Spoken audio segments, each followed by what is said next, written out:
चुनाव में जिस तरह से बंगाल में तल्खियां बढ़ रही हैं, हमने बिहार में भी इसके कुछ नज़ारे देखे थे। ऐसे आरोप लगाना जिसके पीछे कोई आधार नहीं है। जैसे एक छोटी सी चीज़ कहूँ, महिला सुरक्षा की बात, तो उत्तर प्रदेश भूल जाते हैं आप जब बंगाल में चुनाव हो। तो मैं तो सीधे तौर पे ये मानता हूँ कि प्रधानमंत्री जी और उनकी पार्टी की प्रतिभा जितनी चुनाव के वक्त दिखती है, गवर्नेंस मुद्दे क्यों नहीं दिखती है। उस संदर्भ में आप ममता जी के बयान को देखिए। एक सवाल इसलिए भी अहम हो जब आपकी पार्टी ने समर्थन की बात की है वहां चुनाव में, 5 विधायक फिर टीएमसी छोड़ जाते हैं, बीजेपी का दामन थाम लेते हैं। नहीं, 5 विधायक, इसको थोड़ा परिप्रेक्ष्य में देखिए। 5 को टिकट नहीं मिला था।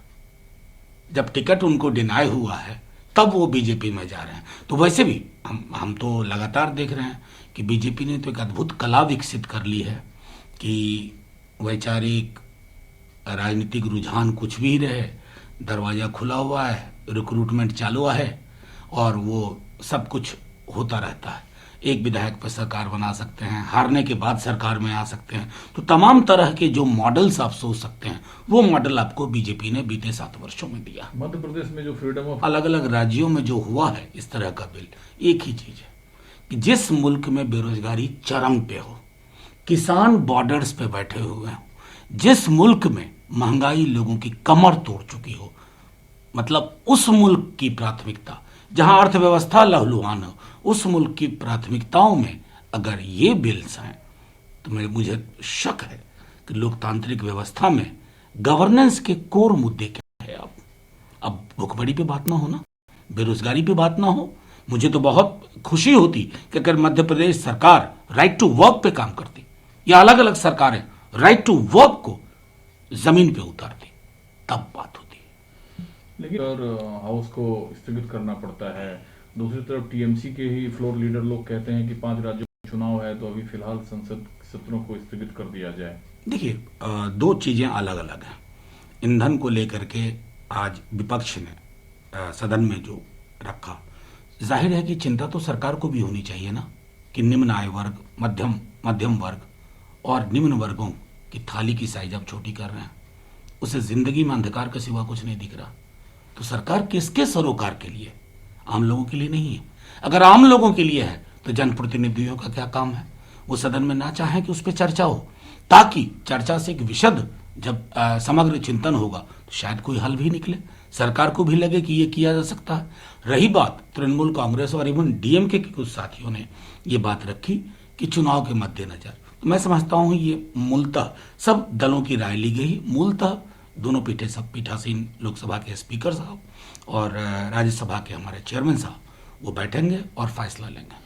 लेकिन सर, एक तरफ आप जैसे लोग डिमांड करते हैं, दूसरी तरफ लोग चुनाव के कारण कह रहे हैं कि इसे स्थगित किया जाए। देखिए, यही डाइवर्सिटी है ना, एक जैसी ही सोच क्यों हो जाए। जो इस देश में कुछ लोग चाह रहे हैं कि एक जैसा ही सब सोचे, एक जैसा ही ख्वाब देखे, ऐसा नहीं होता। एक जैसे कपड़े पहने, एक जैसी जुबान बोले, एक भारत फलाना चीज, ये वो नहीं। उनके अपने अपने प्रेशर्स हैं। बंगाल में चुनाव है और तमिलनाडु में है, केरला में है, असम में है, पुडुचेरी में है। तो अलग अलग राज्यों के जो सांसद हैं वो वहां भागीदारी चाहते हैं, लेकिन नेशनल पार्लियामेंट के जो सरोकार हैं, जो संसद के सरोकार हैं, उसके मद्देनजर लोगों की डिमांड के आधार पर फैसला लिया जाए। कोविड काल में बहुत चुकी है, लेकिन कल की सुबह खास होगा इस लिहाज में कि संसद उसी नियमावली के तहत फिर शुरू हो रहा है जो पहले हुआ करती थी। देखिए, 2 चीजें हुई है जो कि बेहद खुशी की चीज है। संसद में जो सीटिंग अरेंजमेंट था उससे एहसास नहीं होता था कि हम उसी स्पेस में हैं।